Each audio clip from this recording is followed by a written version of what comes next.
শনিবার দুপুরবেলায় হঠাৎ করে মাথায় ভূত চাপলো কোথাও থেকে, এমনি ঘুরে আসি। আর এইসব ভূতগুলো রাজার মাথা দিয়েই চাপে। রাজার আগের দিনকে শুক্রবারের বার্থডে ছিল, তো আমি গিফট হিসাবে ওকে আমি এই টি শার্টটার প্যান্টটা দিয়েছিলাম। তো এখন আমরা এই বাড়ি থেকে গ্যারেজ থেকে গাড়িটা বার করতে এলাম।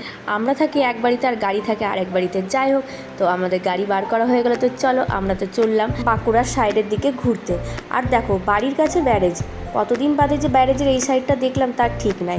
তো দেখো বর্ষাকাল, এমনিতে তো বৃষ্টি হচ্ছে না, কিন্তু চারিদিকটা কিন্তু সবুজ সবুজ হয়ে আছে, দেখতে ভালো লাগছে। তো আমরা চলে এলাম পাঁচালের জঙ্গলে, সেখানে এসে একটুখানি ফটো তুললাম, ঘুরলাম। আর রাস্তাঘাট কি সুন্দর পরিষ্কার, চারিদিকে দারুণ সবুজ, খুব ভালো লাগছিল কিন্তু দেখতে। ফেরার পথে আমরা বেলিয়াতোড়ে খেলাম চা।